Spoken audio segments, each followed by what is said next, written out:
Yeah, I try to actually not expose themselves. It's a very intentional, so always seeing it instead of direct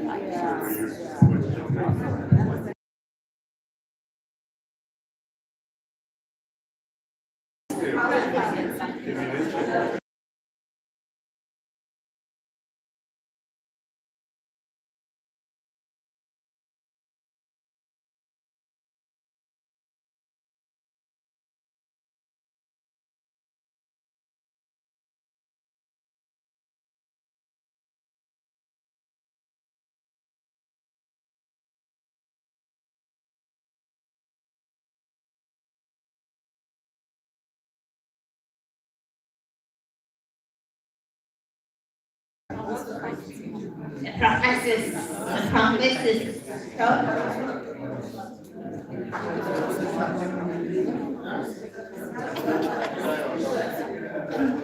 If you can hear me, please wave. If you can hear me, please wave. I'll say that so everyone waves. If you hear me, can you please wave? Okay, awesome.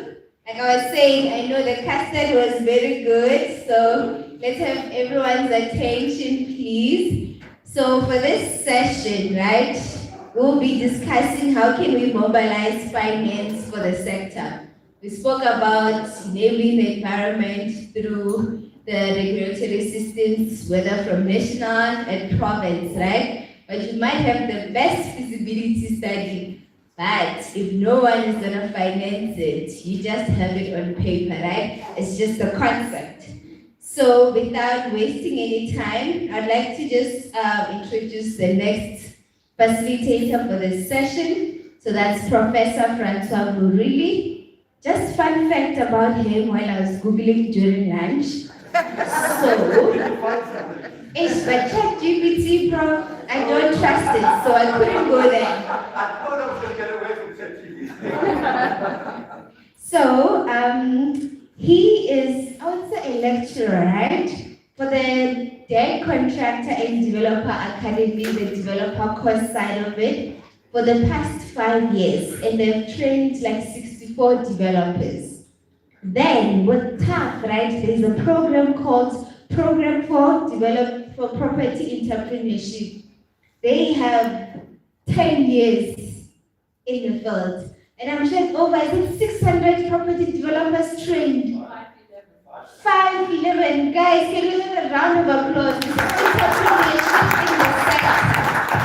Next time, let's invite the 511 and plus 64 in the room, please. And in addition, there's also a training with SAPOA. I don't even want to add those numbers. There's also the training with UCT Get Smarter. And on top of that, there's also UCT, right? So all I'm highlighting with this professor is that his passion for property development and pushing the entrepreneurship is appreciated by us. Let me hand over to you, Prof, without wasting any time. Thank you, Kamal. Thank you very much for the introduction. And it's a delight to be without ChatGPT for a few hours, because when you're at the university now, that's all you engage with. Before I call up the panelists, I've been asked to facilitate a panel discussion that will look at finance and housing finance in particular. The analogy was made this morning about the ship that has sailed. Well, for that ship not to hit the rocks, it also needs something to drive it. And I think that for a sailing ship in particular, you need wind or power to get the ship going. And I think finance is that very essence of the property market and which permits it to function. I often call it the oxygen of the property market. Without finance, there's only so far that we can go. And I think what is equally important is that the built environment that we end up with is a function of how it was financed. And I think that that plays a very important role in what we finally end up with. The problem of being a facilitator is that you're not supposed to speak too much, which is a problem. And I'm going to misuse my position here to actually say a few words before the panelists arrive. You know, it's one way of cancelling people out. You sort of ask them to run the panel, and then they'll keep quiet. And Carol, I said to you that I wouldn't use it, but I'll be short. But as I always say, I'm used to double periods. So this is probably the hardest bit of it. But in this panel, I've been asked to keep a focus on a few issues on innovation in the financing models. And I think this is a really important issue. How do we create products that are actually going to respond to much of what we've been saying this morning? We can have a financing environment that just doesn't touch where it needs to. I think we want to have a discussion around that. We will talk about risk management. There's plenty of risk in this game. And the issue is not to reduce risk, but how to, and I think, Andreas, you put me right the other day, and it's not reducing, it's how you share risk between different parties. And I think that's a very important point. We have different players in the property market, and the issue is who can deal best with what risk. Public-private partnerships are important, and increasingly globally. We have cities around the world where making land available is not the selling of land necessarily. It is undertaking a public-private partnership where the state holds onto the land for years, for the shorter, for the longer period. And so it's not always an issue of selling land, putting it on an auction and saying, well, let the highest bidder win this. I was quite pleased to hear the other day, for example, in the city of Cape Town, where maybe it won't be about who the highest bidder is, it's going to be about who responds the best. And that you almost put the residual land value at zero, and you say who achieves the objectives. We want to talk a bit about developer support systems. I think during the course of the day, we've had that discussion as well. How do we make sure that we have property entrepreneurs who can interact with the financial system? Because I think that's always not so clear. And then finally, the financing world relies on data. It relies on an ability to calculate risk. It relies on an ability to determine how large the market is. So I think these are the issues that we've been asked to talk about. Just a few words before we also get started. I think that if I listen, and I want to make the connection with the discussion we've had so far this morning. First of all, we need to create a macro financial environment that is stable. You know, if we have inflation going through the roof, interest rates moving in all sorts of environments, that is all sorts of risks that are attached to it. And I think that we often talk of a housing policy, a housing white paper, which was very thin on finance. And if we talk about finance, property finance, it's about the subsidies. Subsidies equals finance for some reason. And then so a housing finance policy becomes the first home finance, the old FLISP, the subsidies, the SHRA funding, and that is seen as the financing environment. And I think what we can do as a collective is to open up that discussion and say, in South Africa, do we actually have a housing financing policy? Or do we have a subsidy policy? And I think we need to differentiate with that. And I think that's something that we need to think of very carefully. I think much of the discussion, which links to finance this morning as well, is the compliance costs. Small-scale developer goes to the bank says, are you compliant? Small-scale developer says, sort of. And bank or the funder says, go off and make yourself compliant. And I think we've seen the figures. 400,000 rands later, I'm sure what the number was, 420 something. Small-scale developer says, thank you, but no thank you. I'm going to do it my way. So let's think about this. let's make sure that the standards that we have in the sector, whether it is from a town planning perspective, ensures that we have a bankable sector. And I think that is a very important role that the public sector can play. The private sector can raise equity, debt, it can do that. But I think that the public sector has a role to play to ensure that small-scale developers are bankable. Because if the standards are not there, I would say, how many title deeds to home title deeds we have in South Africa? 7 million. 70% of that is below 1.2 million rands.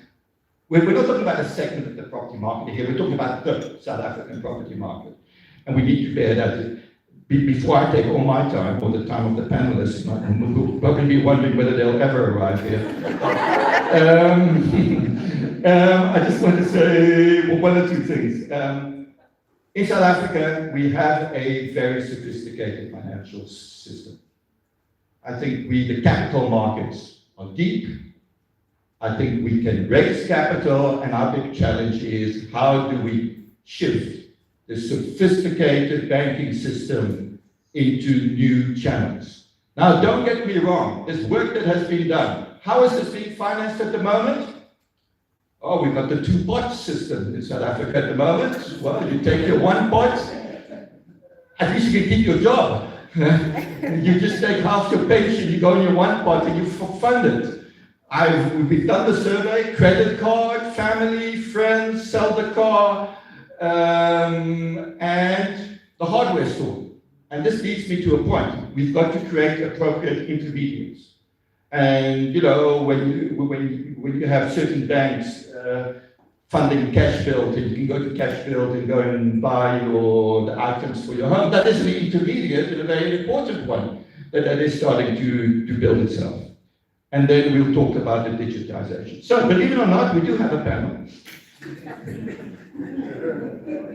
Okay, let's start with Fundo Mabazo from FNB.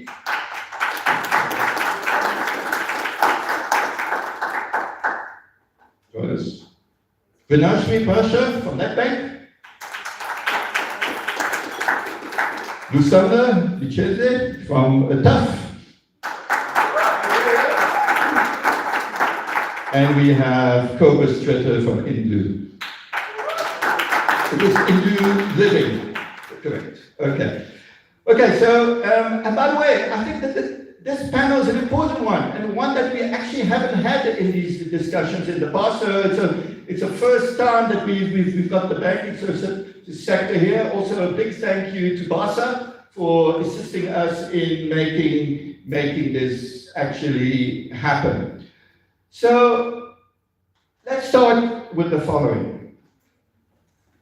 The first thing I'd just like to ask the panelists, just to give the audience a sense of a bit of background, what you do, and how you link into this particular sector. Would you like to start?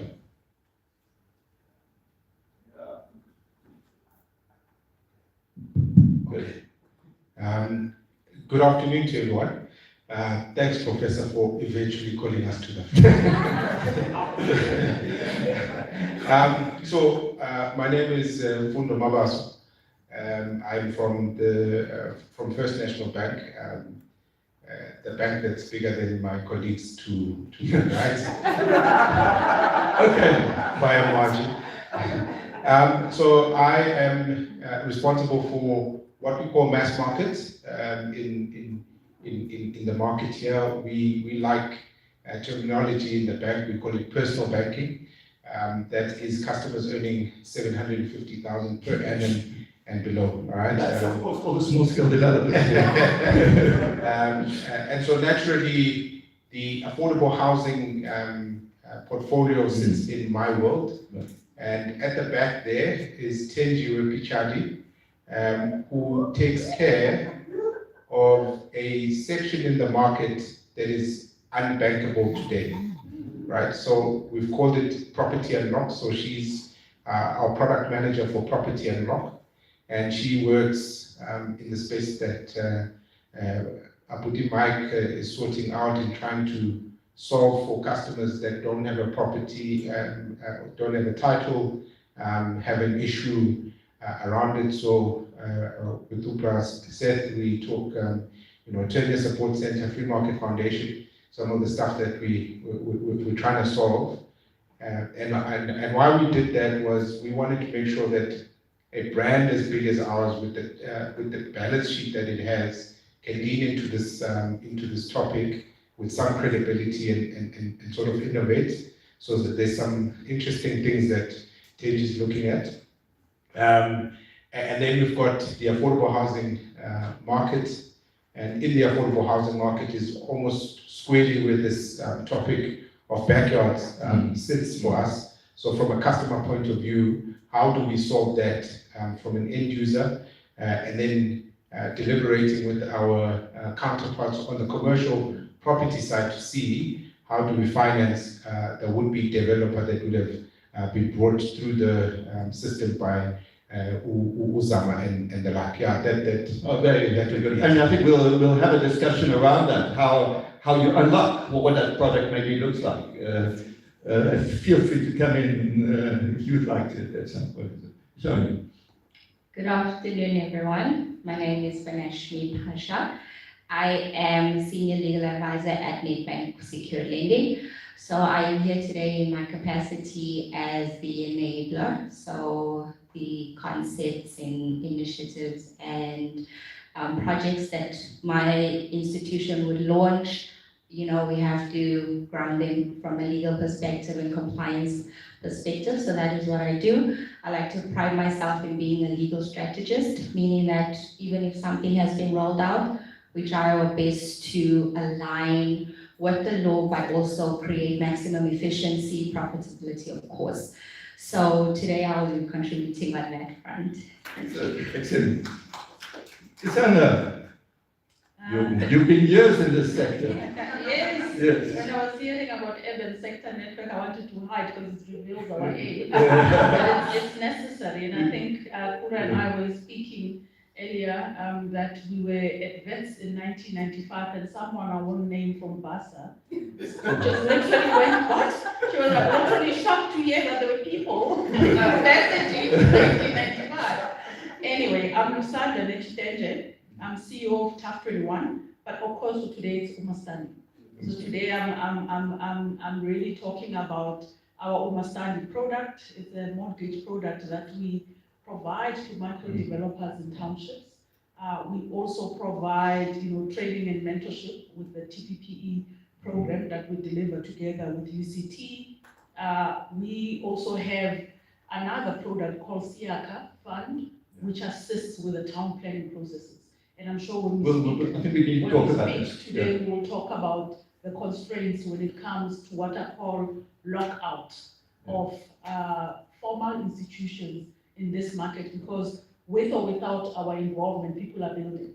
And we are literally locked out by these processes that we need to make sure that are followed. So that's essentially what we do. We are busy with Nedbank. I'm not sure my colleague here knows, developing a semi-secured product, because we are trying to make sure, because not everybody in townships wants a mortgage product. They want to move fast and they want an appropriate product to get them there quickly. So that's what we're busy with, hopefully with Nedbank in no time. So Mfundo, yes, maybe you are bigger but yeah, some innovative. So yeah, thank you. But I think it's also a very important point, and I think as part of this discussion, we of course want to discuss funding around the developers, but of course you've got the end user as well, the takeoff, which you also have to get right at some point, especially in the home ownership issue. And when you already have a bond on a house, and now you're looking for a second bond, there are all sorts of issues around that. Hi everyone, my name is Kobus Thieter. I am the co-founder of Indu Living. We are essentially ecosystem builders in the affordable rental housing market. We've got software products that enable our own operation, but also others to tie together the different value delivery systems in order to ultimately try and make a dent in the housing backlog that South Africa has. We also have a credit intermediary. We also fund into this network. We've got three main products. The first is called a starter loan, and it's aimed at your typical backyard densification, RDP densification type of product. Then we've got a loan which is called a property partner loan, where we work with emerging developers to create formal stock in the market. It sits adjacent to this market. It's not small scale. It's on a bit of a larger scale, but it's still underpinned by the same rental market, which is really where the supply and demand mismatch sits. And then we've recently launched a third product that is almost we call it rental-backed bonds. So it's almost like a end-user finance product where housing stock includes formalized rentals, and then we basically help the buyer to qualify for a loan by using the rent as affordability. And there we fund ourselves, but we also work with the banks to help get people home loans. The idea there is to partner up with somebody that cannot afford a home with a tenant, and we solve two problems in one. Let me just stay with you here, because I think there are two important points that are coming out, which I think were central to the discussion this morning. For financing to happen, you need a stable rental market, because it's that rental market that creates the income to repay the loan. And I think what you're saying here is that that's exactly what you're trying to actually do, apart from the fact that it's an enterprise. And I suppose from a government perspective, what I always say, we always talk of all the spaza shops in the township, but we rarely talk of the housing market, which is a business and business growth by itself. But just take us a bit further on that issue of that link between the renters and the financing. Yeah, so I mean, at the end of the day, the opportunity is underpinned by the mismatch in supply and demand in the rental market. A lot of people say, or you hear a stat that the average income in South Africa is 20,000 rand a month. That's very misleading, because you should be looking at the mean income, which is close to 5,000. So most people earn about 5,000 rand a month. If you just use your normal affordability rule of thumb of 30%, that means the mean family in South Africa can pay 1,500 rand a month. So there's no formal development that I am aware of that's currently getting close to that at scale. Yeah. Which is at the end of the day the heart of why we're here. Because the informal market has stepped in and provided for that. But we're a business, and we can't be ignorant of compliance and all of that. So we've worked hard to find models where we can tap into this rental market in a way that's compliant, but that underpins the funding. So that's really how do we use the rental market to build affordability and to build fundability. So you are a typical intermediary, and I think that's what we need to understand. After we turn to the banks, the banks, Lucinda, fund you. I mean, you raise capital through the capital markets and through the banks. And I think that this is an important discussion. What are these intermediates that we have in South Africa? I think we've got Bidprop, Empower, we've got with us as well, we've got Mustanzi, Uber, and well, I suppose they're mortgage originators, but slightly different. Can you just explain how that works? Because I think if we're going to get this right, we've got to get this flow right. Francois, in that, the banks will lend where they think firstly there's opportunity, of course. Right. But they would lend where they think they can mitigate and manage the risk effectively. And I think we come in as intermediaries that say, we understand that market and therefore can help you mitigate the risk so that you can reach the scale and the commercial targets that we're wanting to achieve. So, when I saw the panel, I said to Zam, I don't know whether it was Zama or you, somebody, I said, this affordable finance makes me nervous because it needs to say appropriate finance. Because if you are going to have an intermediary in the space, it means you have a layer. So there's a bank financing someone at a cost. That person must then finance the end person with a margin. So the finance must be appropriate until we get to a point where we are able to convince the banks and the capital markets at large. I mean, in our instance, we are not only financed by commercial banks, we are financed by some DFIs, we are financed by asset managers, etc. And they would finance us at a cost at which they are perceiving that risk. We always have to maintain a certain margin so that we can keep ourselves going, and therefore, you get the reaction in the market that, the pricing might probably be high.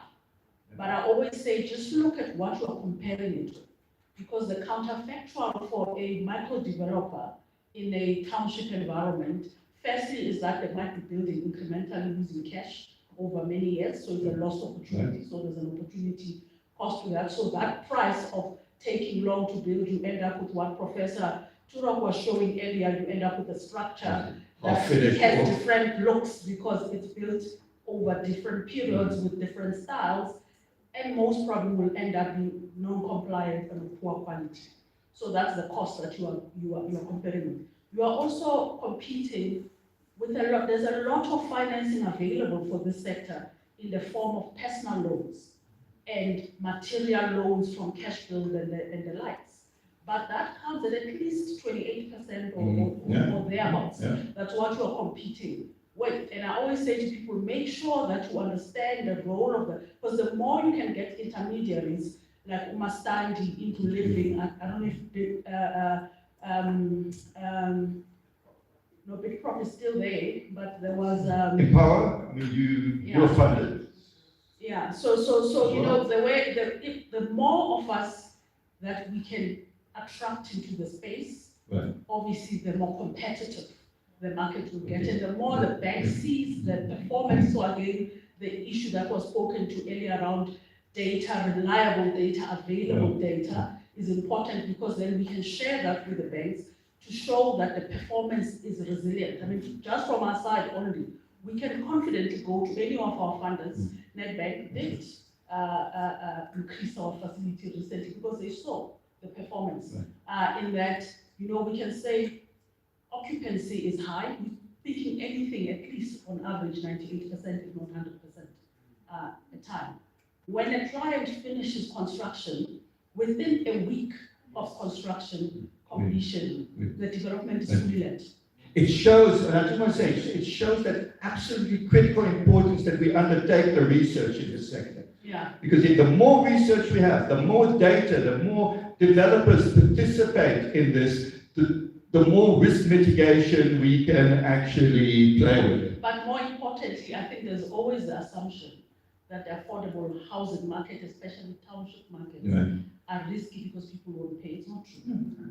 The collection rates that we see from our clients, just collection of our bond repayments, which means then they're collecting their rentals, because they won't be able to save with our bond if they were not collecting. We are sitting at least on average 95%. But we've got to show that. We've got to show that. Yeah, with sustainable data that says, over time, intermediaries like us will hopefully become the main funder. Well, they'll be happy to fund you. Yes, that's the word. Okay. The word risk has been used a number of times already. As a bank, part of the bank game is to know what risk you're dealing with.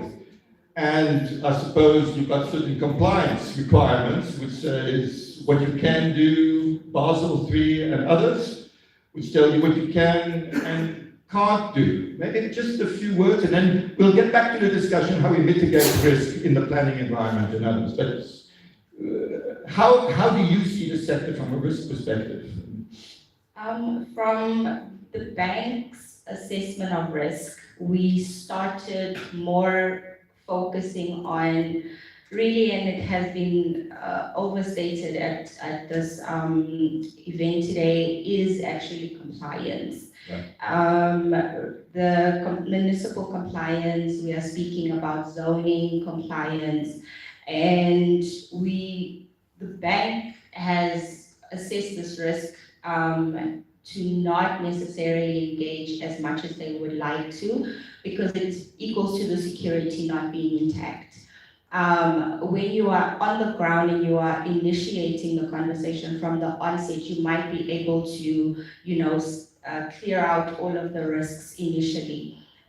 For a backyard dwelling of any nature or any expansion on the property, like we have heard, the red tape is insane, which then means that the security, if you were to secure a bond or anything like that, we would not, as a bank, be able to resell that property. The value has fallen, and therefore there is no risk that we are willing to engage on. There's no appetite. And the biggest one, I believe, from what I have seen come up a lot in our forums and institutions, is the foreclosure. The ability to enforce a debt in the event of default. It is still a very high risk from what we have assessed. We have judicial oversight, as you might know. We have community involvement in the form of councils and other programs in the community. So we are unable to enforce the debt. And therefore, as a large institution, assessing the risk, comparing it to maybe a suburban area where you'd be able to get someone out with ease, the community is going to mobilize. So there isn't a lot that the banks are willing to engage on in that regard. And that is why to intermediate or fund the development or the intermediary is more of a palatable risk. And then if we were to consider the issuing, the most barest of things, 30-something odd years after democracy, is even just like the issuing of title deeds. That is still historically an issue. Or Hernando de Soto's argument, which says we've got dead capital floating around. But yeah, because I mean, what's interesting is how do we strengthen that collateral? What needs to happen to actually, and the president made the point, I'll never remember the speech 2 years ago, that we are asset poor in this country. There are a lot of people who have assets but can't use it as collateral because, and if they do, it's weak. Yes, exactly. So even if there is a very good property in probably, I don't want to put it as but a lower risk area in a township, Right. you still have the historical systematic issues that come with service delivery and all of those things as well. So just as a high level description of the risk from a bank perspective, that's where we would be sitting at. Thank you. Well, how do you respond to what you've been hearing so far? And you've got, what was your product? Property Unlock. How do you see it? I think everyone around the table is correct. So I think it was 9 years ago now, Cobus, when we came out to Ivory Park to go and see what you guys were doing. And we were starting to tap into the market to understand what are intermediaries doing and how are we, where are we missing the trick, right? Because if there's an opportunity in a market and someone's seeing it, where we're missing the trick. So we started talking to the likes of Indru, in Cape Town we were talking to Bidprop to understand. So we believe that these intermediaries sort of mitigated the risk that we identified. And that risk was construction risk, the management of the client from a collection perspective. So if they could then manage that for us, we would be willing to come in from a mortgage point of view to also finance the household, because the risk had been mitigated by someone. And I think in as much as we've got massive institutions in the banks have got certain competencies that we are really great at, and certain competencies that we just don't have in the bank. Management of construction risk is not a bank function, right? So then how do we then partner? And I think the partnership piece for us is important. So between ourselves and Indru, where we're going is that we've been working over the years together, such that we now have a tripartite partnership between ourselves, Indru, as well as one of the big developers, which is Cosmopolitan, out in Pretoria. So we said, we've got a problem around trusting a household to deliver this thing on their own because of what Nash has just highlighted in terms of the delivery of these units. So can we get good people who know what they're doing to actually deliver these? So Cosmopolitan then delivered a home, right? 40 square meter home with built-in backyards. That backyard is then managed by Quibus and the team from a rental and listing and finding the tenant. That for us, that whole scenario helped the customer in two ways. One, they've got good risk, which Nedbank has articulated. So the risk is intact. It's built according to code. So the customer's property is good risk for us. So tick. The second piece is we were able to get customers to buy a property worth 1.25 million rands who earns less than the desired amount for that, right? So what we mean by that is your required repayment or your required income for 1.2 million sits at above 20.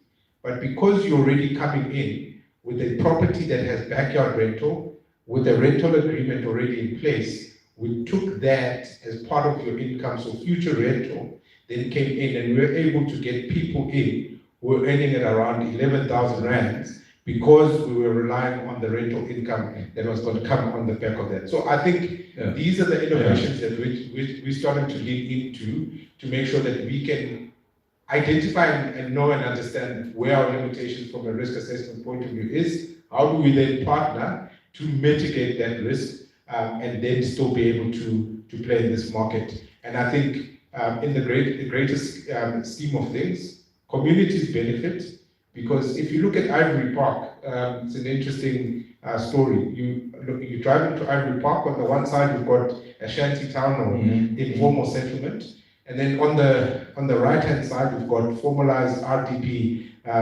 communities building up these backyards. So what then happens is you've got a migration of people from informality into formalized, decent, affordable rental units, which is good for the whole economy of that community. You've got a household that is generating more income. You've got a household that is now leaning into services and the like. So we're leaning in from that perspective. And I think the important point we raise here again is that local economic development is linked into this as well, in the sense that getting the economies going. And this is a very important sector of the economy, as we've been looking at the whole morning. What I want to just ask you now, suppose that we were to develop in this country a housing financing policy, a framework. You know, that we really want to do something here that is going to get this particular sector going. There are international examples of that. There's mortgage guarantees. I'm just back from Kenya, where you have the KMRC, the Kenyan Mortgage Refinancing Company, that managed to bring interest rates down from 25 to 9 by blending with some IFC money, with some funding and so forth. So I suppose a question, where do you think we would start by having a financing policy, a housing finance policy in this country, what would we do? Does anybody want to start giving one or two thoughts about this? I'm not sure why Mfundo. Okay. Thought that you No, but, started. Thank you, Mfundo. So this is less about the role of the state in the planning environment, but the role in creating a financial framework Yeah. in which this would work. I think it's an important question because obviously when Sandra spoke that she says she's like a cat, she's not sure how to respond because we are asking for many things. I think, we always say government must be enabling and the market will then Right. respond and take it forward. Because the market will correct, the point Bobbers talks about around reaching deep down market. Some of us who've been in housing for many years have been talking about reaching deep down market. And we haven't managed to do it, at least not in inner cities and suburbs, because of the cost of running a high-rise building, etc., means that you can't charge rentals that are 1,000 rands and below. But in this sector, I think there's opportunity to get there. And I think for me, a finance framework that government should support should be one that supports infrastructure development and maintenance. Okay. Because the development of the actual housing units and structures will be done on a massive small basis, as we say at TAF. So different small scale providers doing 10 units there, 15 there, 20 there, 100 there, etc. So the market can deliver if the infrastructure was enabled. So what you're saying is to overcome the spatial inequalities is a function of how we fund. Exactly. Who's going to go for this land? Yeah, who funds it? And if you speak of the example of blended finance and being able to get to rates that are appropriate, you would need the ability to say, all the bottlenecks that make it difficult to finance these top structures are now removed because government has provided the platform for these developments to happen, including reforms around town planning and land use, etc. Because the financing instrument can't be seen on its own outside land use and spatial development considerations. So I think for me, if government were to spend money in anything, it would be to partner, because also even with infrastructure development finance, they can't do it alone. In my view, we are busy now trying to explore an urban infrastructure bond where we are saying, how do we finance civil society and private sector to provide public infrastructure? Provide and maintain it obviously alongside government. Support government to do it, because government doesn't have any deep pockets currently as we stand to do it in every community where this infrastructure is needed. And these engineering services currently are feeling the load of the uncontrolled development that's happening with or without the permissions. And one day you're gonna wake up and I think it was Stephen earlier was being, he was showing how you can literally smell this. I mean, you can see it in Cosmo. I think 2 years after the RDP section was built, the sanitation system was picking up because it just couldn't carry the load. So for me, the one thing that we are mindful of, and that's why we wouldn't finance a building that's not approved in terms of town planning, because you assume that when it goes to city and it's approved, they've ticked all the boxes about what's available. And it goes back to Brian's earlier point. When they build these developments without the necessary approvals, they are unfortunately building liabilities. And it takes away down this question of wealth creation and generational, Does anyone else want to add to the discussion here? What would we recommend as a housing finance policy? Yeah, I think I completely agree with Rosanda. I think just if I look at the customer side of things now, there's certain administrative or legislative impediments to us being able to go a little further down from a risk point of view. Just the cost of litigation when you have to execute on a property can be exceptionally expensive, and we have to build that in. So if we were to change the framework around the ability of banks to be able to execute, and I'm by no means saying that we must go and run a maverick financial service station here, where we're saying that we can execute a law, but it's the cost of executing, it's the cost of compliance that we've been talking about, that I think that's where we need government and government agencies to help us. I don't think that the South African model is anywhere comparable to the rest of Africa. We have got really, really good interest rates regimes. Customers at the very bottom. But are we that good at the microfinance? And that's what I'm going. I think that's where we are. That's what I'm going for. That's what I'm going for. That even at a income as low as an affordable housing customer, we are still able to price very competitively for those customers at near prime rates. So we don't have an interest rate issue, right? We've got an issue around risk and where we can go from a compliance perspective, and the amount, and you spoke about Basel, we've now got IFRS 9, where we have to comply to these international standards, which aren't always customized to the African context, but that's a conversation for another day. But for me, these are the things that I think from a financing perspective, we've got the modalities that can go downstream. We're just limited by the cost of the compliance.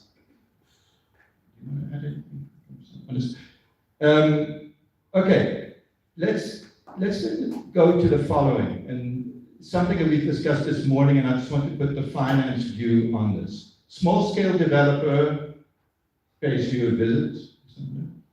Says, I want to finance my development. You then say, are you compliant? And small-scale developer says, sort of. And is that the end of the discussion? The small-scale developer figures out, like I said earlier, 400,000. But I believe you've got a way around this now, of funding some of the problem is the funding of the inefficiencies. But anyway, I don't know if Gobus, you want to come in also on this particular issue. Because what we're really saying, and I think you had a fair amount to spend, which you just haven't been able to disperse. That is so true. I think that for us, a micro developer will walk in.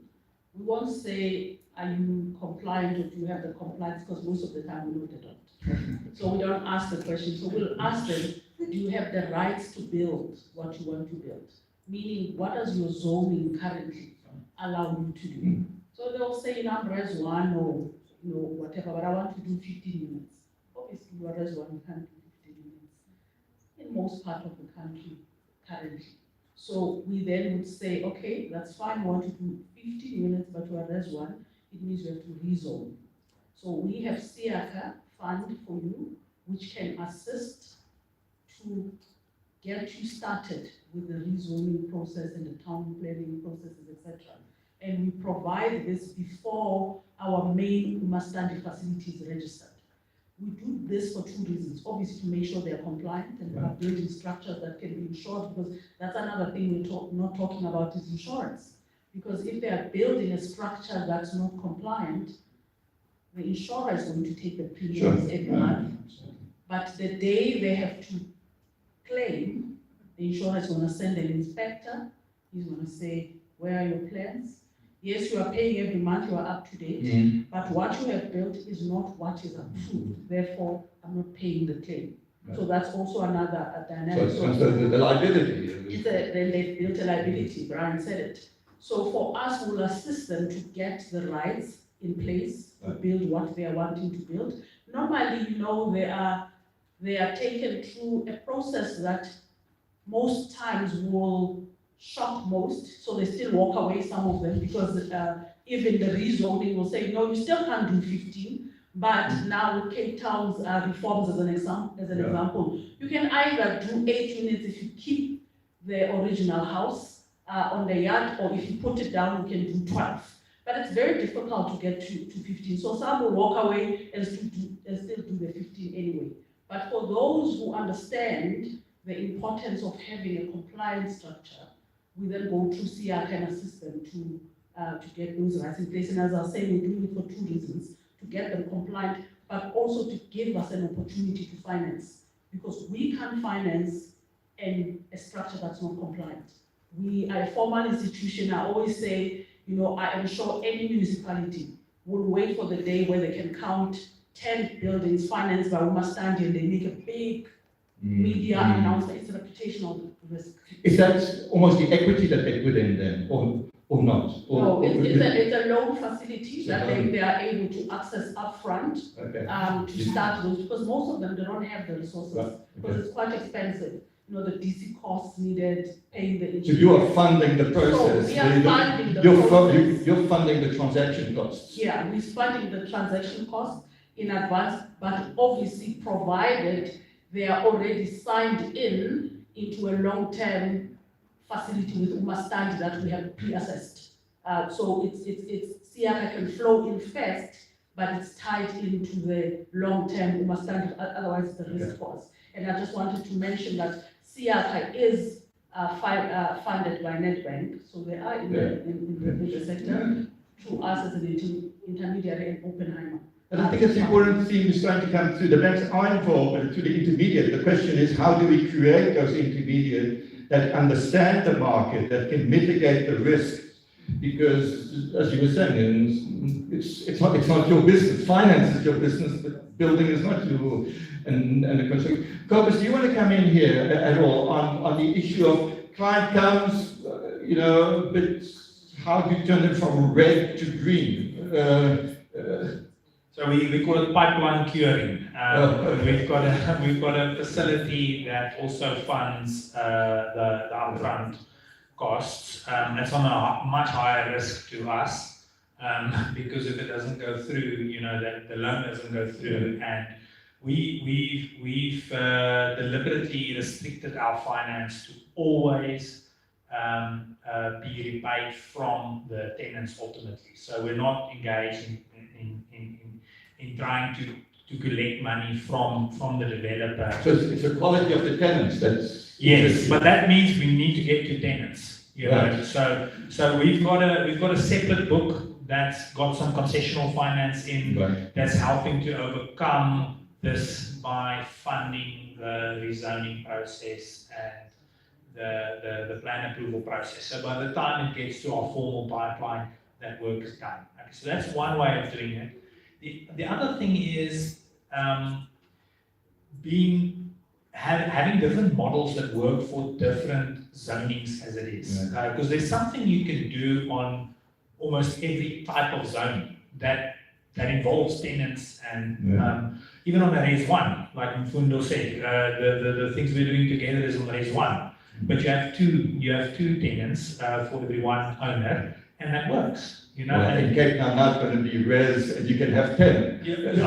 That opens up a lot of doors. So, and then there's been like Tshwane has done bulk rezonings in Mamelodi, where large parts of Mamelodi is Res 5.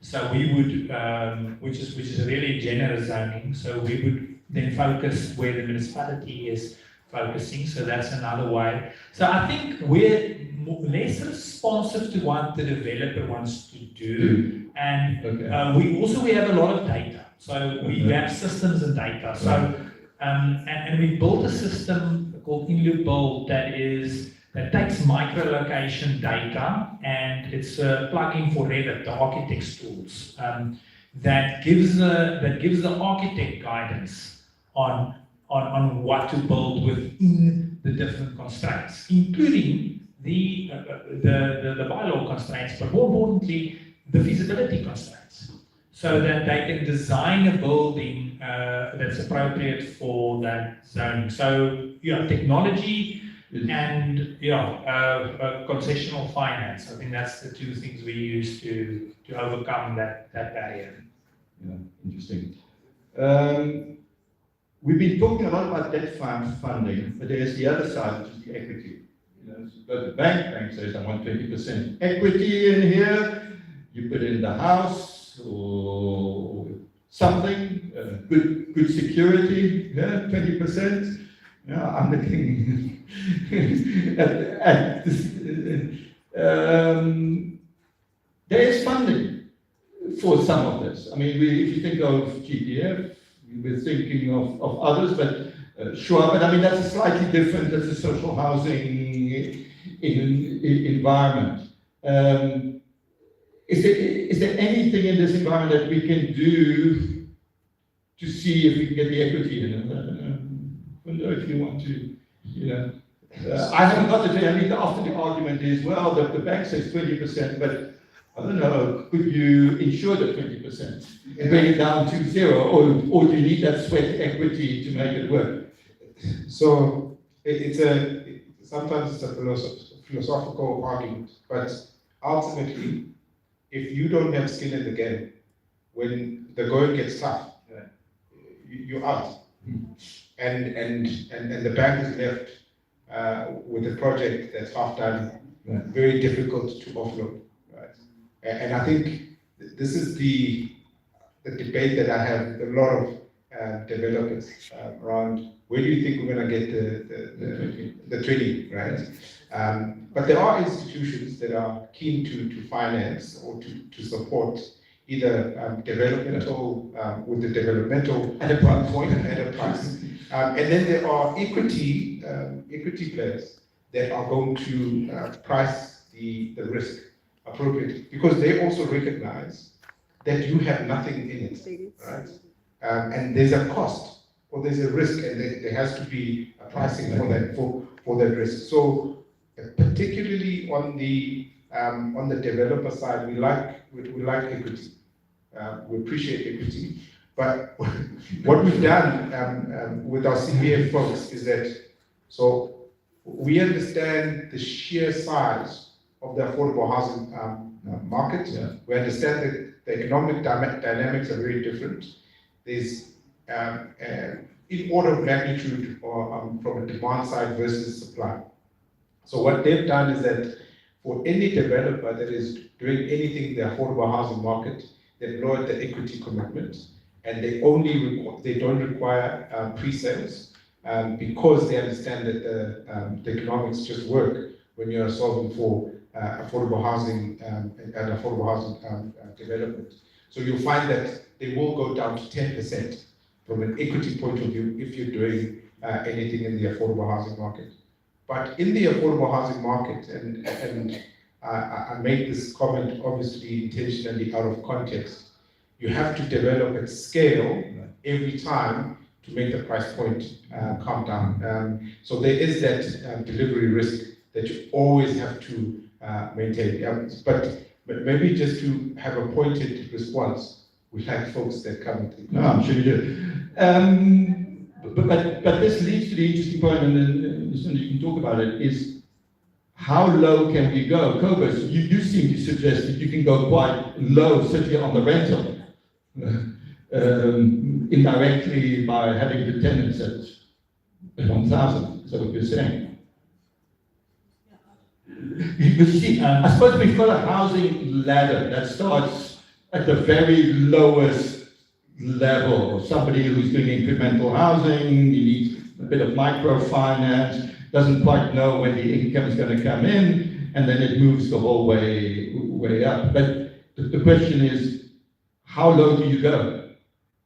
In terms of equity contribution, we do consider 100% finance. So, really? So yes, but that's a function of yield of the project. So I mean, I used to be a real estate developer before getting into this, and that's how real estate developers, make money. I mean, you got to at some point bring equity because you got to somewhere access land, but the trick is to create as much value in the development process as possible. So it works on a cap rate. So you create a yield, and then there's a market cap. The trick is to develop the kind of stock where there's a secondary market, so that the cap rate can be applied. And that's what we've been focusing on, is developing typologies where you can get a secondary market, so that you solve the liquidity of the security issue, so that you can then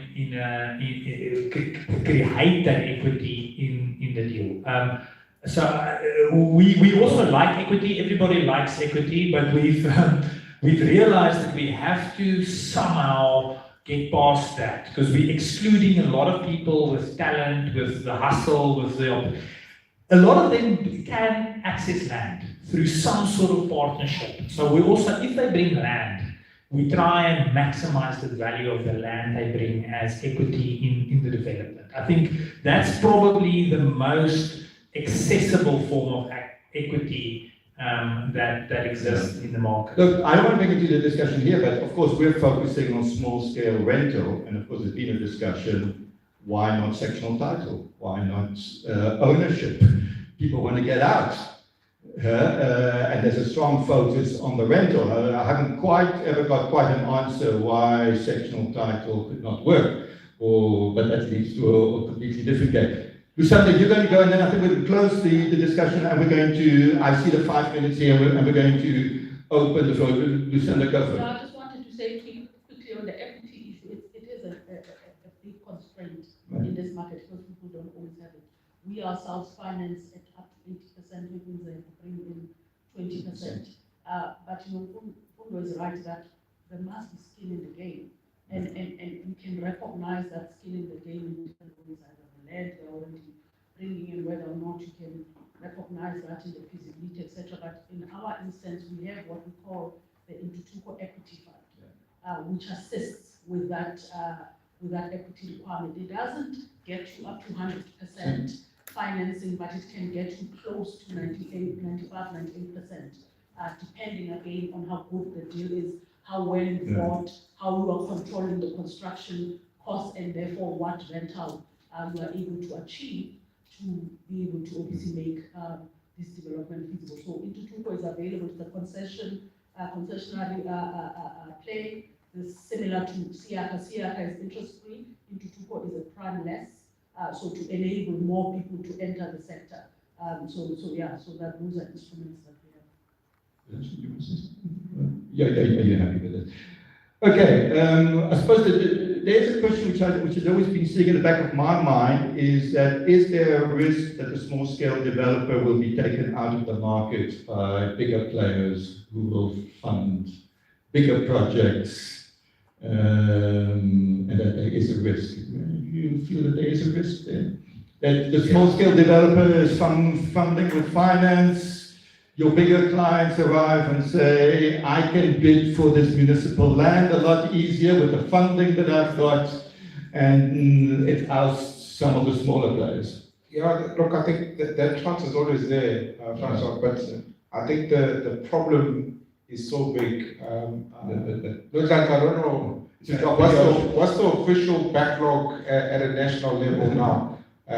Because if I speak to certain people, they're saying 5 million. Well, I know you guys are very conservative, very conservative with your 2 million there or so. But didn't you say 3.6 or something? 3.7. How have you updated it? Yes. So Francois, the point I'm making is that the problem is so big that it absolutely needs everyone to want to tap into the market, right?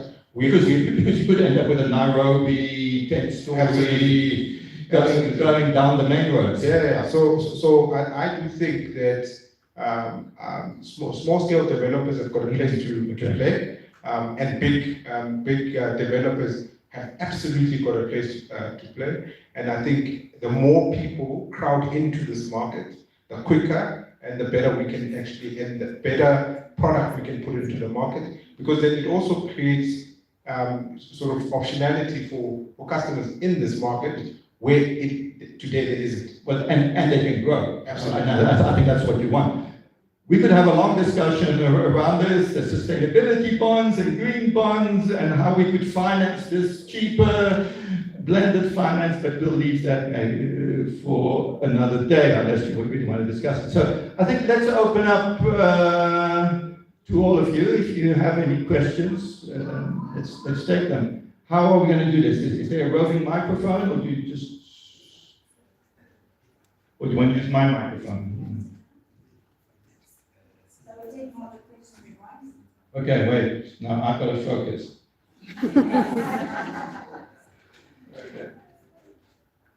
Okay, let's take. I think what they said, we can only remember 6 things at a time or something. So let's go 3. I'm old. Afternoon, everyone. I'm Davide Sibia from BASA.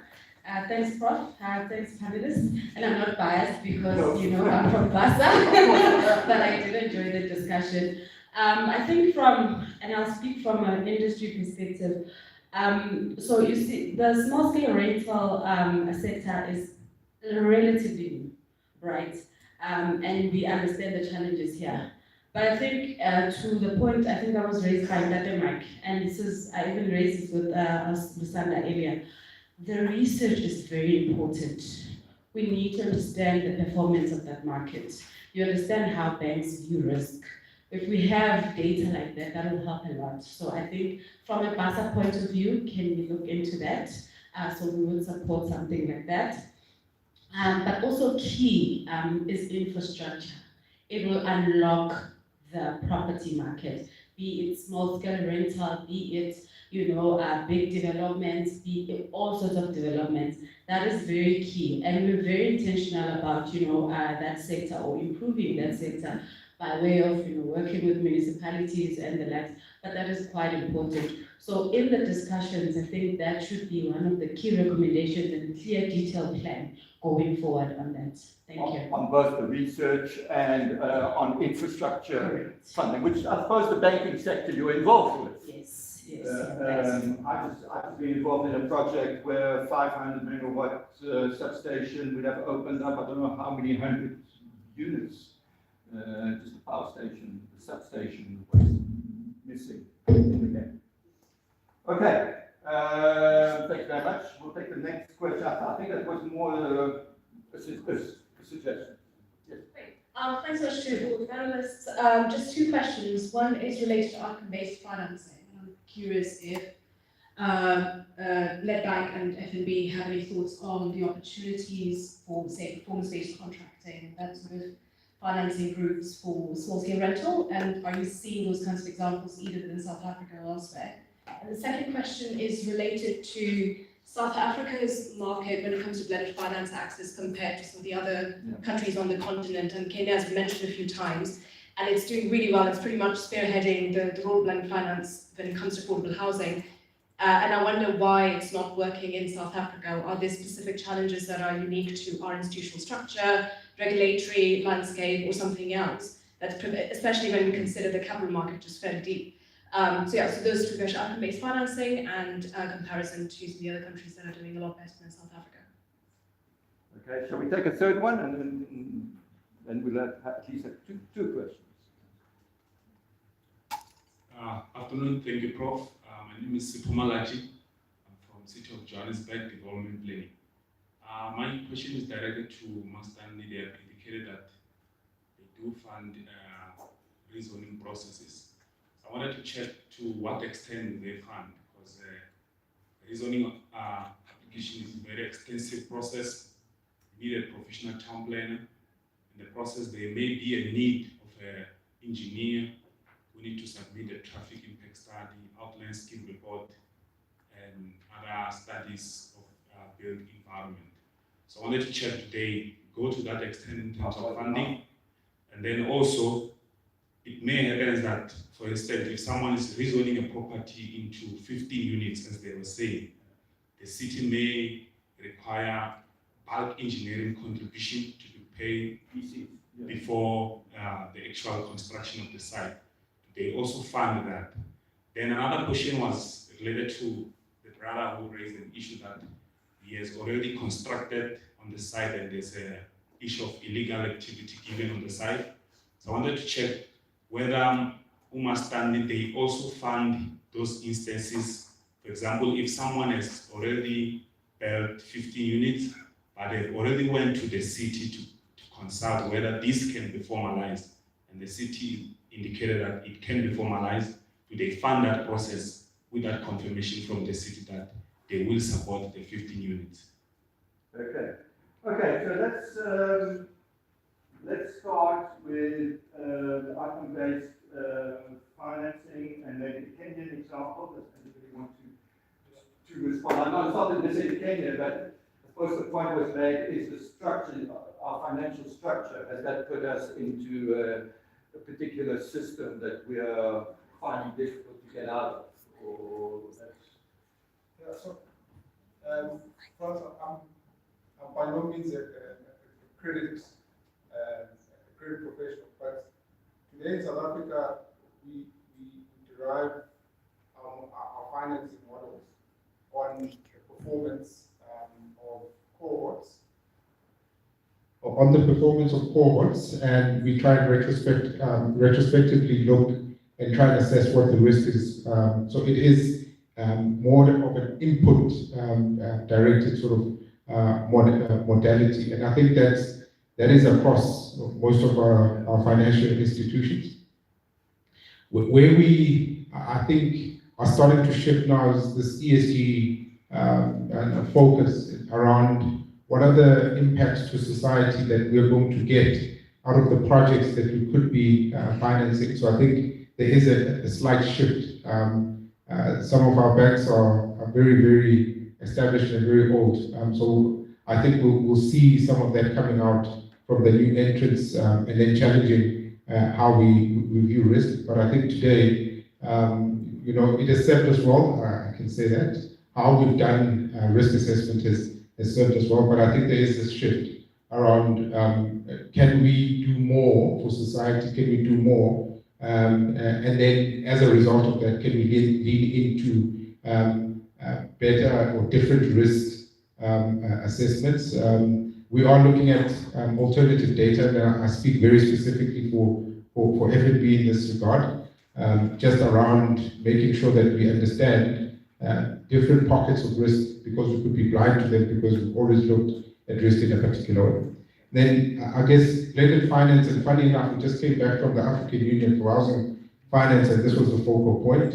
South Africa does actually have massive blending that comes into our sort of treasury departments, and how we blend that into sort of the funding line that we give to individual business units. To give you a practical example, we've got the IFC that has provided funding instruments targeted at climate, which comes at massive concessionary rates. That is blended for us to be able to go and extend this to end users, and the end user benefits. But there's some level of our traditional sort of capital markets that we lean into as well, so we have to blend the two. Thanks. And Lucinda, you've got a sustainability bond, haven't you? Or?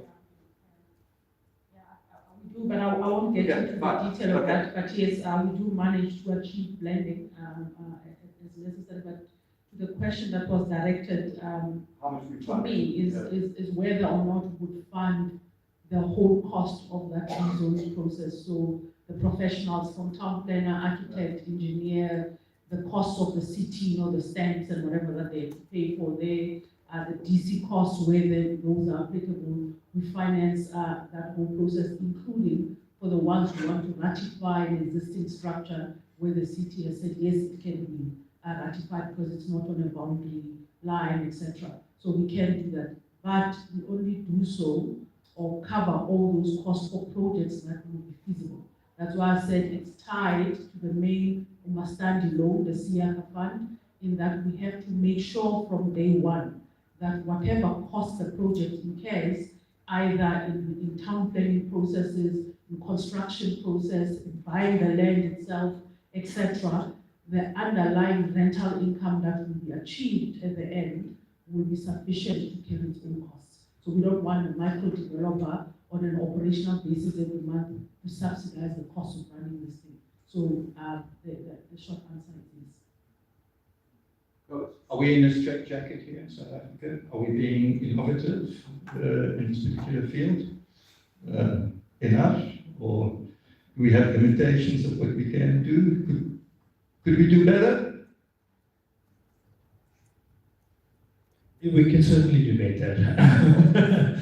I do understand where a lot of the legacy structures come from, but it's human constructs. I mean, it's not physical laws of nature, so So there's definitely things we can change. I think one of the things we haven't spoken about is TIDA, the Township Economic Development Act, which is signed into law, but it's not being implemented and adopted, which creates sort of like almost like a special economic zone.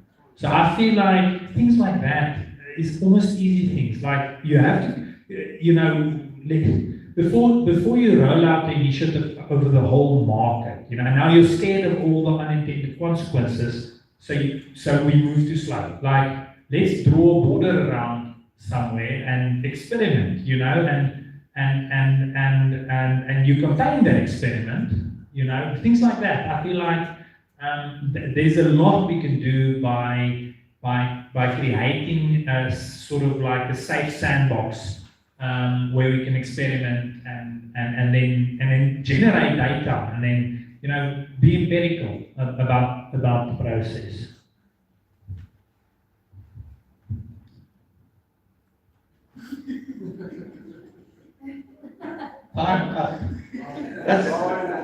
Some of you may say it's the right time to stop, but I find it quite sad. So I'm not going to stop. I'm just going to take 5 minutes of this. So I just wanted to ask you, we've been talking, this is more of a question from me, and that is, when things start going wrong, is there anything that we can do to avoid things? I mean, there's some funding which you can say, well, maybe some philanthropic funding, and if some of our mortgage bonds go wrong, you know what, it's being part of this sector will fund it from somewhere else. I mean, any views on this? It's my daily bread to assist when things have gone wrong. So we try our best to be a part of all conversations so that we can mitigate from the onset. When things go wrong, unfortunately, there is a lot of absorption, and that is what we try to prevent from a legal perspective in advising our business to take the necessary steps in the first place. So it's not my favorite conversation to ever discuss if it goes wrong, because it's my job to make sure that it does not go wrong. So what we would do is we would have to consider all of the factors in play, and more importantly, protect the interests of the bank. Or the guarantee? I mean, that would be the initial conversation, right? So now we are now catastrophizing, and we are at the very end of how this looks. So a mortgage guarantee is probably not going to assist us. But maybe cutting our losses and moving on, cutting some ties would probably be the worst case scenario, but it saves the skin of the bank, which no one likes to hear, I know. But, yeah. Okay.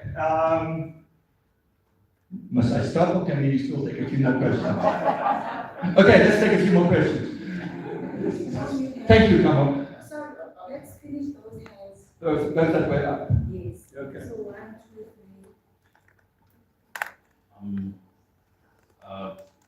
3. Good afternoon. Mine is not a question, but I guess it's more of a reflection and observation. Speaking about the cost of compliance, I think Department of Human Settlements, one of the ways in which we can be proactive to reduce the cost of compliance, it probably speaks to a deficit in how we create our policies, that our policies are created at the top and they're supposed to cascade down. And if you want evidence of that, you can look around in the room here today. We're speaking about human settlements, small-scale rental, 100%. But see, the interdependencies that make human settlements work, those officials are not sitting in the room with us here today. The planner, the land use planning, service departments, and so on and so forth. So what I'm saying is that, yes, we have a policy, it's cool, but if it were possible for our policies to get down to, yes, we have the code, and then if they were able to get down to an implementation framework that actually identifies across the departments of the municipality, where does the delivery of social housing interface with other sectors of the municipality? And if we begin to identify what those are, then perhaps we can get to a point where we develop a clear pathway for the implementation of publicly driven housing within a human settlement or within a local government space that is zero rated for everything else that a private sector would have to comply with. I think that's And I think a part of the discussion this morning was also about how do we turn policy into programs 100%. and make them effective. That first step needs to happen for sure. 100%. And the last point is, and the one thing we're not talking about is land adjustments. So if we are talking small scale, how do we make it happen? At the moment, small scale developers are there and they are dealing with implementation on a project by project basis. As a local government who sees this mammoth of an opportunity and that's there, what do we do proactively as strategic thinkers about enabling this space? Then we begin to look at land adjustments. Can we identify large areas where this is happening and it's prevalent? And what can we do to put the right rights up front into the space, working with the owners and so on and so forth? Absolutely. Thank you very much. Can we be very, very brief now? Time management has never been my strength. Thank you very much. I'm Lutula Kwanazi. I'm one of the fortunate group that went to Construction Training Institute through Planact. And I'm one of the SMMEs. I think as a youth, for me, it really is important that I'm here because if I can already tell the future of construction and more obviously on the topic of small scale renting. There's an issue currently that is happening in terms of the government has started this new RDP platform of giving either flats to younger people, and also if in certain areas it is on land, the sizes of the yard are becoming very small. I'd like to know probably if anyone has got information, what's the cost of that, and maybe if one is looking at the opportunities that we must stand, how best can those how bad can those implementation hinder us because of the sizes of the yards? Thank you very much. I don't think it's a direct question on the finance, but it's an important issue. Thank you very much, and we'll try to answer. And then I think we'll need to. I'm sorry, we can't take any more questions. We can engage with the panel after the session. Okay. It leaves me final word. You want to say something? No, I just wanted to say quickly as a final word that we shouldn't forget there are still opportunities that we haven't yet tapped in this market. Micro developers are developing micro units. There is a need to start thinking long-term and future-proof for units that can accommodate families. And how do you start developing that when the stand size is so small? So that's important to think about, but also mixed-use developments, because we want to make sure townships becomes places of work, live, and play. So how do you develop something that has a little bit of retail mixed with residential in the middle of Orlando is something that we have to look at. Well, it's a big issue in Cape Town at the moment where developers are going for one-bedroom units because those are the ones you can Airbnb the easiest. We're not building 2 bedrooms. You end up building something that is easily sellable. But anyway, that's a whole discussion by itself.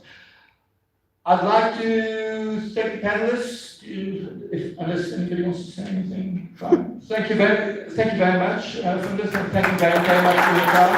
Renata, thank you very much for your time. Lusanda, thank you. And co-hosts, thank you very much for your time. Thank you very much to you. Thank you very much, everyone. I promise we are wrapping up. And I'm so sorry for those who couldn't take their questions. We can engage. We do have a small tea after this, then you can go directly to those people. But also to say, as DAG, we are planning to have a finance webinar. We will be unpacking some of this discussion. So I will share the invitation early next year. So now I'm going to call up on Prof, who opened for us to just wrap up the day, and then we'll be going home. Thank you. Thanks very much for the opportunity to pull things together. I'm not going to talk for 45 minutes you'll be pleased to hear, as I am entitled to do according to the program. I'm going to be much more brief, but it's been a really fascinating day and really lively. It's great to see the level of participation from all of you in the questions and comments. There's clearly a lot happening, which is really reassuring. There's an energy in this sector, if I can call it that, which is great to see. We need to build on this, of course, and we need to widen it. So I'm going to make a few remarks. The first one is, I think that, just to point to some of the positive features that I learned about today, I think the sense that clearly a lot happening on the ground.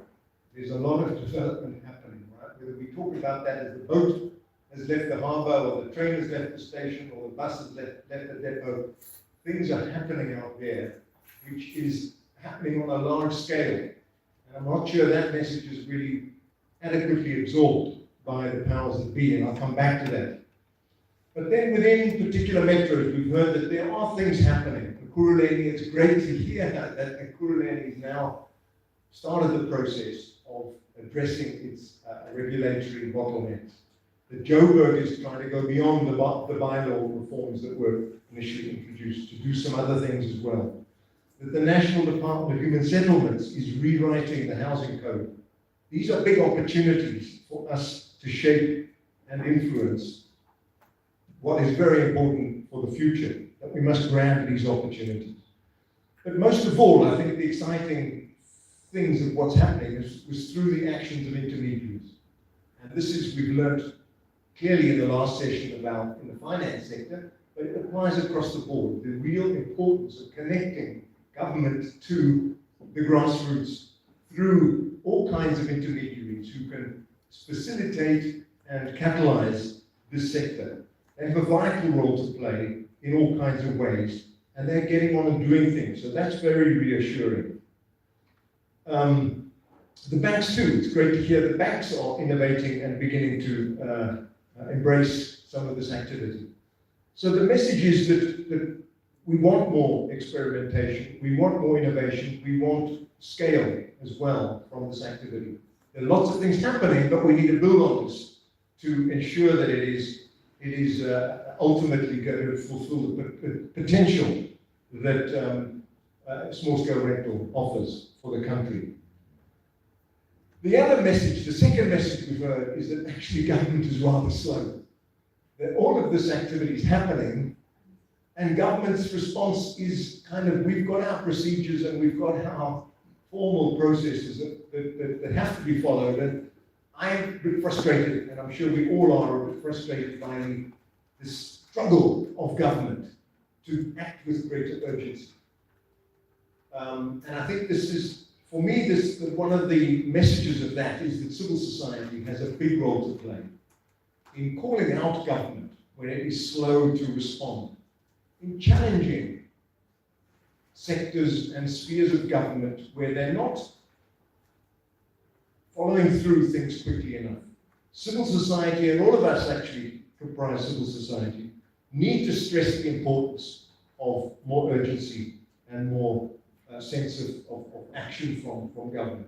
That just accepting bureaucratic procedures is not good enough. The third point I want to make is about the complicated terrain that we're occupying, right? And I'm a little bit worried about some of that finance discussion, is it got quickly very technical.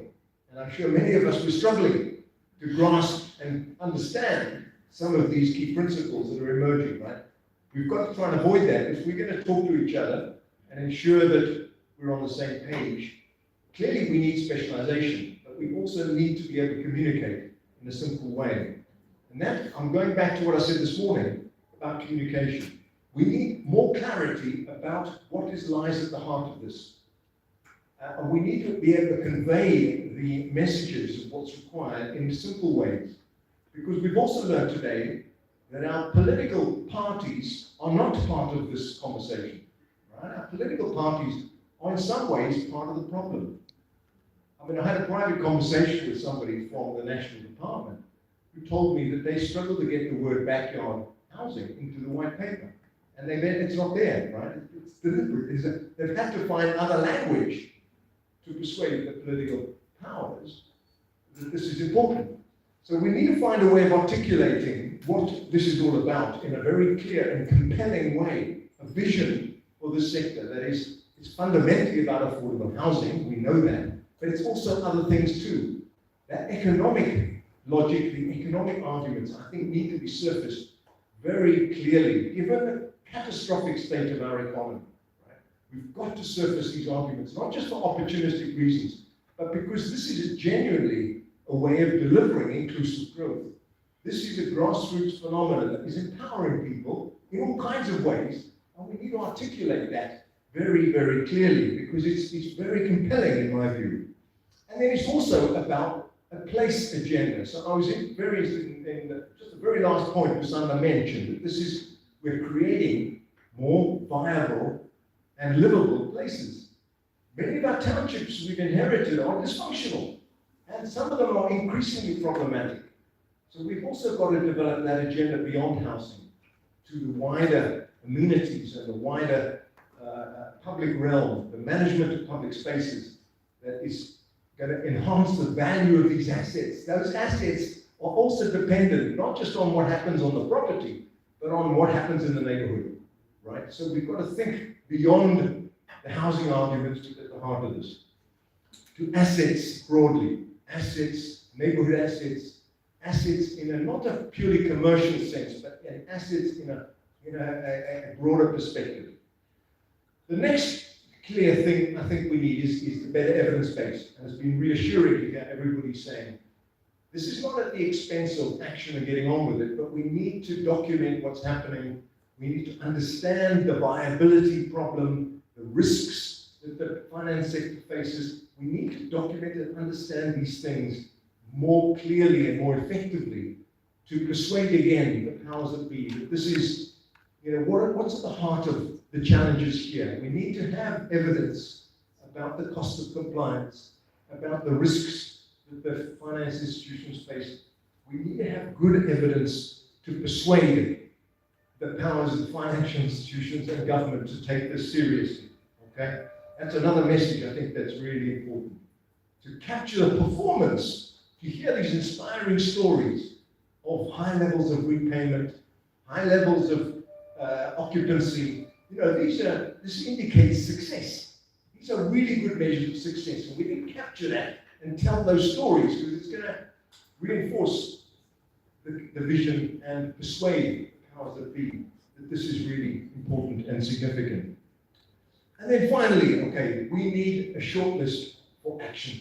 Okay, so when Nonhlanhla tells us, tell me what needs to be in the new Human Settlements Code, we've got to have good answers for that. We've got to, she also has some responsibility to read the reports and all that, but we all need to be clear about the priorities. And I think I've heard 3 priorities today. Because priorities means you don't want a shopping list of 20 things. Yeah? That's difficult for government to handle. Such a long list. We need to be clear, and there needs to be more consensus. And I think there has been a pretty good consensus, and I'm interested in your responses. The first one is for infrastructure. Infrastructure is a public good. Economists talk as a public good. It's always going to be difficult to persuade private institutions, households to fund infrastructure. They can make a contribution, but fundamentally, infrastructure is a public good. So we need to find ways of funding this, given this perilous state of our national fiscal system, that we need to find better ways of funding the public infrastructure, which is fundamental to the success, the long-term success of this phenomenon. And I think we heard some interesting ideas there, and I think we've got to build on those, whether it's blended finance, whether it's hybrid financing, bringing green financing into the space. I think there are all sorts of opportunities, but clearly there's work to be done. And the second priority seems to me about appropriate regulation. So we're not in the business of deregulation. I don't think. We've seen evidence of the free-for-all, where people just ignore the framework, the regulatory system. And the dangers of non-compliance are immediate in terms of creating liabilities rather than assets. I thought that was a very nice way of framing it. But more generally, a free-for-all means there are no rules. And in a system with no rules, it's open to abuse and opportunism and exploitation and extraction in all sorts of ways. So we need a framework of appropriate norms and standards, appropriate rules. And I think there's a lot of work to be done in that space. What is an appropriate set of building regulations for affordable housing? Things that are not going to be so fancy in terms of environmental standards, in terms of fire protection, that it just makes it unaffordable. So we need and I mean, it's a bit of a frustration for people working in this sphere that we struggle to get traction with national departments over building regulations. So I think there's work there to be done. Of course, land use planning is a municipal function, and we've heard good stories today about reforms around land use, zoning, and so on. Building regulations, less sign of success, progress there. And the third one is around land recognition, legal recognition, security, tenure, the title deed system. That system is also too complicated, and we need to start making a case for streamlining and simplification of tenure security. Municipalities can do some things to recognize this, as some of them do with informal settlements, but I haven't seen much discussion of doing that where people don't have title deeds on their proper formal housing. So that's the second. And then the third thing that I think there's a consensus about is that around technical support. We've got a whole spectrum of developers, from highly competent, capable people who've been through these various training programs and who've got degrees, well qualified, to the opposite end of the spectrum. We need to find a way of generally raising capabilities and improving skills across the board. And there will be, it's not going to be a simple solution, and that's one of my reservations about what the white paper says. It's like, we're going to have standard programs to capacitate developers. It's not going to be a single thing. We need 1,000 flowers to bloom here. So it's great to see these initiatives by TUF, by the city, by University of Cape Town, by DAG, CDA, and so on. We need a lot more of this capacity building. We need to think of ways of, through organizations, intermediaries like the Township Development Forums, which are emerging, we need to find ways of getting through to developers on the ground and responding to their needs in very appropriate ways. And in all of this, actually, technology, we haven't discussed technology much, but it can be a great help in terms of access, simplifying the regulatory framework, creating these digital tools for prototype plans that developers can simplify the process of being less reliant on professional services, can use ready-made tools. So there's lots of scope for innovation in this field. I've identified 3 priorities, and I think overall, I'm really excited by today's event, bringing together people from different, very, very different walks of life, and having a really interesting and engaged conversation about something that I think is extremely important for the future of our cities and our country. Thanks very much.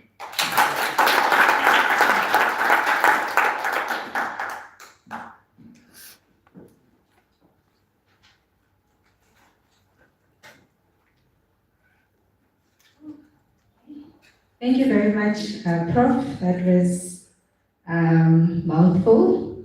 So now we have officially come to the end of our Township Rental Dialogue, which was titled Unlocking Township Property for Inclusive Cities.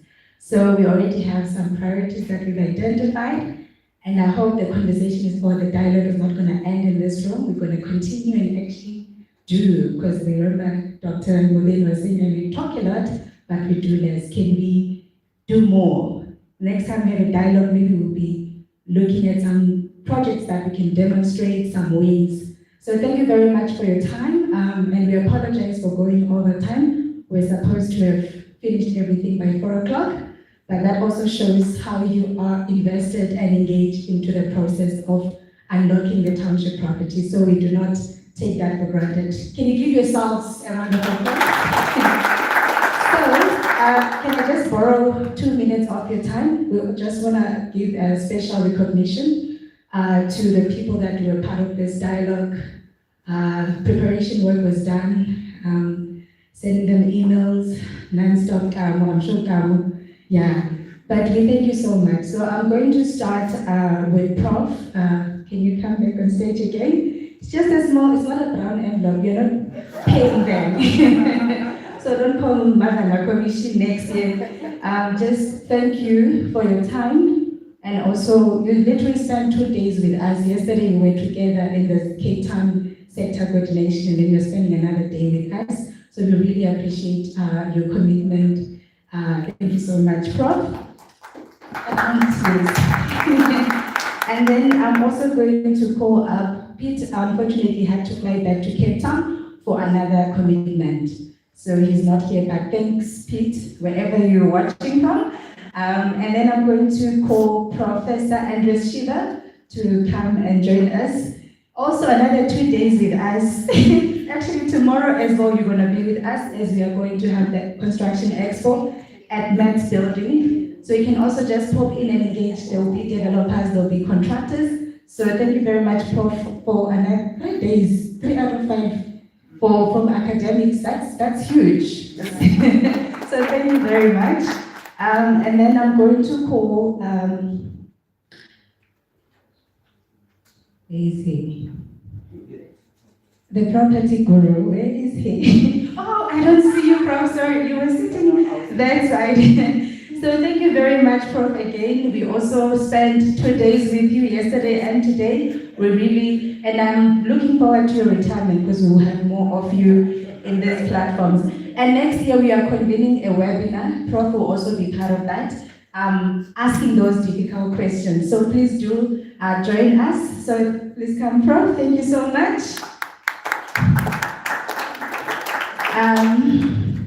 And I'm going to ask Mr. Sylvester Johnson, can you please come? Thank you very much, sir, for your time.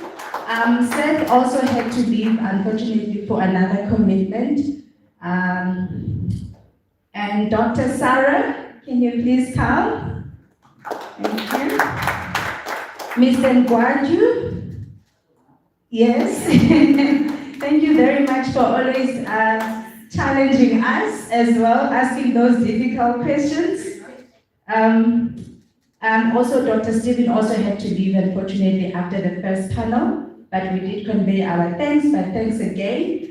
And then moving on to the next group, Sis Nontada. Thank you so much, Sisi. I know it took a lot for you to come here today. So thank you very much also to your principals there for allowing you to be here with us today. And we're looking forward to see what's going to come out from the work that you're doing with the team. And then also Sis Londeka Tenjekwayo, thank you so much. Mr. B, okay, he's not here. Pramaik, yes. Thank you so much, Pramaik. And then next up we have Bunfondo also, who just left very shortly. He had to also run. And then we have, I hope I get this one right. Yeah, I hope I do. So we have Nesh, if I can call her that. Nesh Pesha.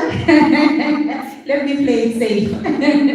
Thank you so much, Susie. And then Umar Lusanda from TAB, thank you so much as well for your contributions. Mr. Colbers, thank you so much.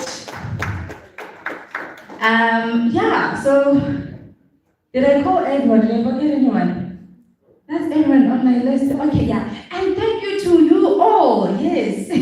So I'm gonna take some few photos with the panels, and then our photographer also requested we take another photo outside the building. Apparently it's a historical building. I would like to hear more about the history. but yeah, we need to take a photo of outside the hotel. And for our guests, there's refreshments outside just for continued engagements. Those who are flying out of Cape Town, we're still going to be here for the next hour or so. And thank you very much. That's the end of today's program. Can I just say, on behalf of us, the speakers and supporters, thank you and Kamal very much for your fantastic organization and your presentation.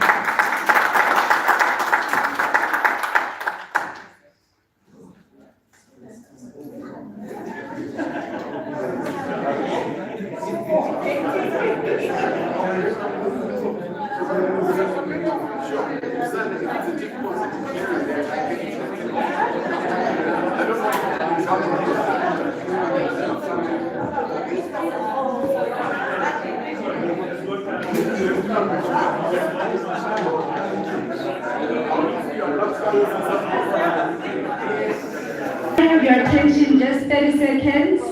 If there's anyone driving downtown Johannesburg going to Soweto, somebody needs a ride. Can you please, if anyone is going that side in Soweto surrounding, please come to me. Thank you.